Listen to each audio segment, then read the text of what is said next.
എന്റെ ടൈം കളയാൻ വേണ്ടി റീൽസ് ചെയ്യുന്നു. ഇനി അതിന്റെ പേരിൽ ഫൈനലി കമന്റ് വരും ഇതുവരെ ഇല്ല പ്രേക്ഷകരെ പുതിയ കല്യാണം കഴിക്കാൻ. സോഷ്യൽ മീഡിയയിൽ ഒരുപാട് പേര് ഇനി രേണു പുതിയ കല്യാണം കഴിക്കാൻ പോകുന്നുണ്ട് അങ്ങനെയൊക്കെ പറഞ്ഞ ഒരുപാട് വിവാദങ്ങൾ അത് പറയുന്നുണ്ട്. അപ്പൊ കുറച്ച് ആൾക്കാർ നല്ല രീതിയിൽ പറയുന്നുണ്ട് ആ കുട്ടിക്ക് നല്ലൊരു ഭാവി വരണ്ടേ. ഞാനൊരു കാര്യം ചോദിച്ചു, കല്യാണം കഴിച്ചാലും കഴിച്ചില്ലേലും ഈ പറയുന്നവർക്ക് എന്തേലും പ്രശ്നമുണ്ടോ? ഇവരുടെ ആരുടെ വീട്ടിൽ നല്ലല്ലോ. എനിക്ക് ഈ പറയുന്ന ആരെങ്കിലും കൊണ്ട് എല്ലാം കൊണ്ട് തരുന്നുണ്ടോ? അതുമില്ല. ഇവര് എന്തെങ്കിലുമൊക്കെ പറഞ്ഞുകൊണ്ടിരിക്കും. ഞാൻ എന്തായാലും ഇന്നീ നിമിഷവും സുധിച്ചേട്ടന്റെ വൈഫായിട്ട് തന്നെയാണ് നിൽക്കുന്നത്. ഞാൻ വേറെ കല്യാണം കഴിച്ചിട്ടില്ല എന്നാണ്. മേഡത്തിനപ്പോ വേറെ കല്യാണം കഴിക്കാൻ താല്പര്യമില്ല. ഒരു താല്പര്യം ഇതുവരെ ഇല്ല. അപ്പൊ അത് നമ്മൾ ഇന്ന് ക്ലാരിറ്റി ചെയ്യുന്നു ഇവിടെ. അതെ, ഇല്ല, ഇതുവരെ ഇല്ല. പ്രേക്ഷകരോടൊന്ന് പറയാമോ? എനിക്ക് ഇതുവരെയൊക്കെ സത്യം പറഞ്ഞാൽ പ്രിയ പ്രേക്ഷകരെ വേറെ പുതിയ കല്യാണം കഴിക്കാൻ ഒരു താല്പര്യമില്ല, ഇതുവരെ ഇല്ല.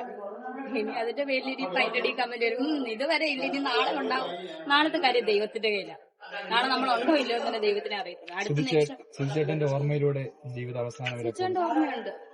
ഓർമ്മ നന്നായിട്ടുണ്ട് ചേട്ടന്. ഓരോ ദിവസം നമ്മളത് പറയുന്നില്ലെന്നേ ഉള്ളൂ, പക്ഷെ എന്നും ഓർമ്മയുണ്ട് ചേട്ടന്. എന്നും ഇപ്പൊ ഓർത്ത് കരയാനോ അല്ലെങ്കിൽ അതൊന്നും നമുക്ക് പറ്റത്തില്ല. നമ്മള് മനുഷ്യരാണ്, മറക്കേണ്ട കാര്യങ്ങൾ മറക്കണം. പക്ഷെ എന്നാലും വിഷമിക്കുന്ന കാര്യങ്ങൾ മറന്നാലും നമ്മൾ എന്നും ചേട്ടന്റെ ഓർമ്മയിൽ തന്നെ ജീവിക്കുന്നു. ഇന്നത്തെ സമൂഹത്തിന്റെ ധാരണയാണ് ഇപ്പം ഹസ്ബൻഡ് മരണപ്പെട്ടു പോയാൽ റീൽസ് ചെയ്തുകൂടാ, ഞാൻ വീഡിയോ പറഞ്ഞപ്പോഴാണ് ഞാൻ കുറച്ചാൾ മുന്നേ നിർത്തിയതായിരുന്നു. പിന്നെ എനിക്ക് അങ്ങ് വാശിയായിരുന്നു. ഞാൻ ചെയ്തു തുടങ്ങി റീൽസ്. എന്റെ മൈൻഡിൽ ഇതാക്കണ്ടേ? എന്തിനാ മറ്റുള്ളവർ അവനവന്റെ സന്തോഷം കണ്ടെത്തുന്നു. ഞാൻ അവിടെ ഇരുന്ന് കരഞ്ഞോണ്ടിരുന്നിട്ട് കാര്യമില്ലല്ലോ. അപ്പം എനിക്ക് അതുകൊണ്ട് എന്നെ സപ്പോർട്ട് ചെയ്യുന്ന എന്താ പറയാ 10% പേരാണ്, അത് മതി.